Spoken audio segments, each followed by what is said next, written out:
ஒரு குட்டி கதை மாதிரி ஒரு ஆட்டோக்காரர்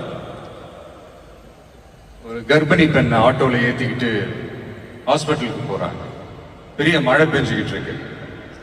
அப்ப அவர்கிட்ட இருந்த அந்த கொடைய அந்த கர்ப்பிணி பெண்ணை கிட்ட கொடுத்துட்டு இதை எடுத்துக்கிட்டு போமா அப்படின்னு சொல்றாங்க.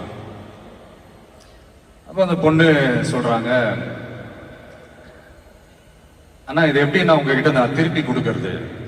அதுக்கு அந்த ஆட்டோக்காரர் சொல்றாரு, வேற யாருக்காவது தேவைப்படுறவங்களுக்கு கொடுத்துருமா அப்படின்னு சொல்லிட்டு அவர் போயிடுறாரு. அந்த கர்ப்பிணி பெண் அந்த கொடையை எடுத்துக்கிட்டு ஹாஸ்பிட்டல் வாசலுக்குள்ள போகும்போது அந்த வாசல்ல ஒரு பெரியவர் மழைக்கு பயந்துகிட்டு அப்படியே கை கட்டிக்கிட்டு நின்றுட்டு இருக்கிறாரு. அந்த கர்ப்பிணி பெண் அந்த கொடைய அந்த பெரியவர்கிட்ட கொடுத்து, ஐயா இதை எடுத்துட்டு போங்க ஐயா அப்படின்னு சொல்றாங்க. அதுக்கு அந்த பெரியவர் இதே மாதிரி கேட்கிறாரு, அம்மா நீங்க யாருன்னு எனக்கு தெரியாது, எப்படிமா இந்த கொடையை நான் திருப்பி உங்ககிட்ட கொடுக்கறது? அதுக்கு அந்த பொண்ணு சிரிச்சுக்கிட்டே சொல்றாங்க, வேற யாருக்காவது தேவைப்படுறவங்களுக்கு கொடுத்துருங்க ஐயா அப்படின்னு சொல்லிட்டு போயிடுறாங்க.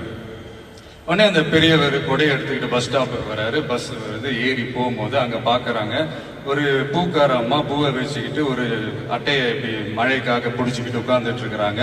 பெரியவர் போய் அந்த கொடையை அந்த பூக்கார அம்மா கிட்ட கொடுத்துட்டு அவர் பஸ் ஏறி போயிடுறாரு. பூக்காரம்மா அந்த கொடையை எடுத்துக்கிட்டு வீட்டுக்கிட்ட வரும்போது அங்க ஒரு ஸ்கூல் படிக்கிற பொண்ணு பேக் எல்லாம் மாட்டிக்கிட்டு மழையில ஓடி வர்றாங்க.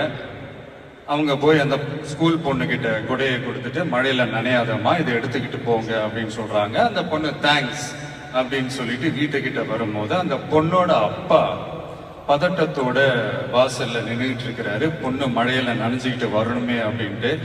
அந்த அப்பா வேற யாரும் இல்ல, அந்த ஆட்டோக்காரர்.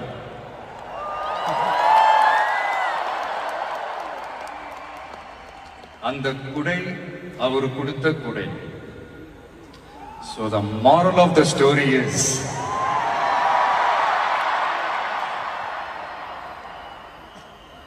முடிஞ்ச வரைக்கும் எல்லாருக்கும் சின்ன சின்னதா ஒரு நல்லது, சின்ன சின்னதா ஒரு ஹெல்ப் அது செஞ்சு இருந்து பாருங்க. லைஃப் ஒரு மாதிரி ஜாலியா இன்ட்ரெஸ்டிங்கா இருக்கும்.